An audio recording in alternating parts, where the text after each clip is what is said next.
Want to quickly get a handle on what's happening with PepsiCo stock? Yeah, let's do it. We've waded through, the latest analysis, news, earnings calls, all that stuff.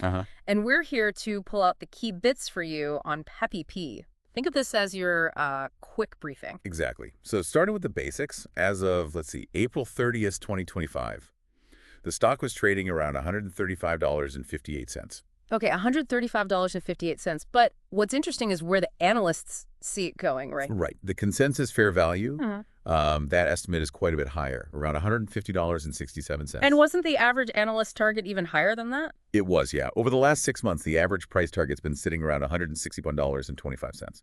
Okay.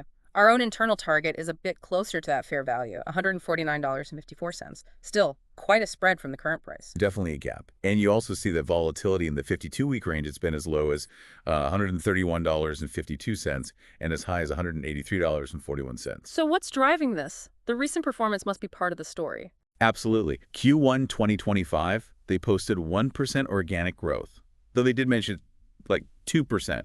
If you adjust for some international calendar quirks. Okay, 1 or 2%. And they're sticking with low single digits for the full year guidance? They are for revenue, but the big news was the earnings outlook. They pulled that back. Right, lowered earnings expectations. Why? What were the main reasons they gave? 3 key things they highlighted. Yeah. First, new tariffs hitting them, ones that weren't in the original forecast. Ouch. Okay, tariffs. Second, just general macro uncertainty. How the consumer's feeling, inflation, all that. Makes sense. And the third? That was more specific. Frito-Lay North America. Performance there has been, well, a bit subdued. Frito-Lay. That's huge for them, isn't it? The snacks division in North America. Massive. So that's definitely a headwind, but it's not all bad news across the board. Okay, so where are the bright spots then? Their international business is doing well. They're actually expecting mid-single-digit growth there. Mid-single digits internationally. That's pretty solid. Yeah. And PepsiCo Beverages North America, PB&A, that's also showing progress. What kind of progress? Better margins, gaining market share with key brands like Pepsi itself, and Gatorade too. So Beverages and international are holding up, but Frito-Lay North America needs some work. What's the plan there? Well, they laid out a multi-part strategy. They talked about making more granular local investments. Okay. Transforming the portfolio, maybe smaller pack sizes, different ingredients, thinking about those GLP-1 drug impacts potentially. Interesting. Adapting the products. And a big focus on operational excellence. That includes rolling out a new SAP system, which is, a major undertaking. Yeah, those implementations can be tricky. Let's pull back a bit to the financials. Big picture numbers. Sure. Market cap is pretty substantial, around $185.89 billion.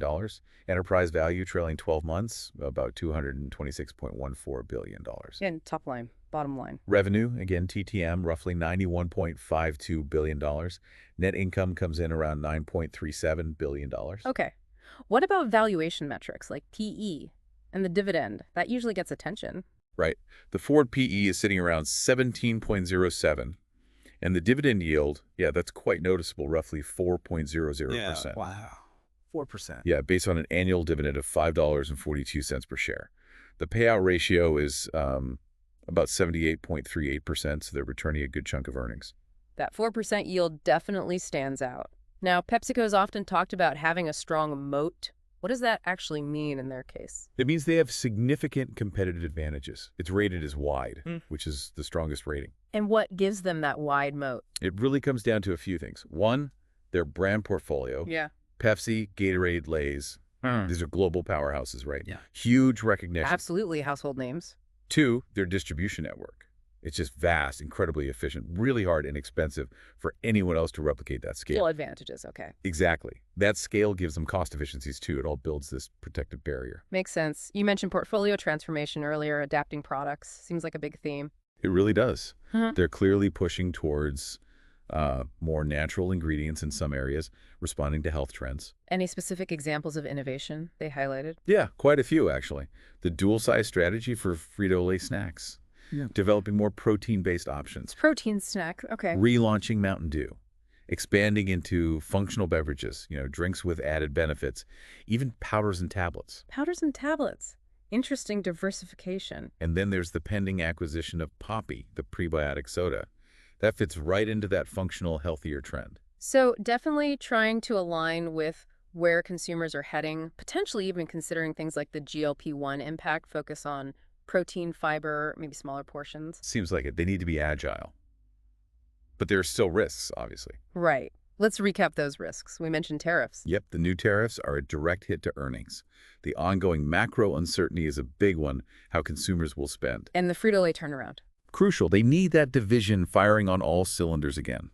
And maybe a minor point, but potential changes to SNAP benefits were mentioned, though they expect limited impact. Okay, so if we were to boil it down to the bull versus bear case right now, what's the core argument for each side? For the bulls, it's the strong international growth, definitely.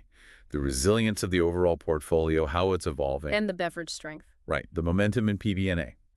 Plus, these strategic moves they're making are aimed at long-term value. Okay, that's the bull case. What are the bears focused on?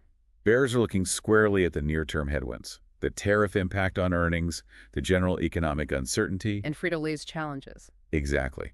The struggles in that key domestic snack segment are a major concern.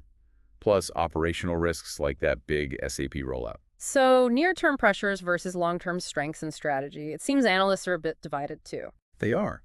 You see some lowering price targets recently. Morgan Stanley, Evercore, RBC. But others, like Jefferies, DBS Bank, are still maintaining buy ratings, even if they tweak their targets. Interesting mix. It really reflects the current situation, doesn't it? It does. Lots of moving parts.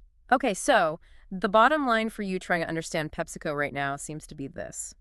Yeah, there are some real near-term challenges. Frito-Lay, North America needs attention, tariffs are biting, the economy's uncertain. Why? But their international side looks strong, beverages are doing well, and they're not standing still. They're actively changing their product mix for the future. Exactly. It really leads to a bigger question for you to think about. Okay. How will these ongoing shifts, global economy, consumer habits, how will they ultimately impact a giant, diverse company like PepsiCo? That's the key thing to ponder. A lot to consider. For sure. Well, hopefully this deep dive helps cut through some of the noise for you. If it was useful, please do consider subscribing and hitting that notification bell. Yeah, it really helps support the channel so we can keep bringing you these analyses. Thanks for tuning in.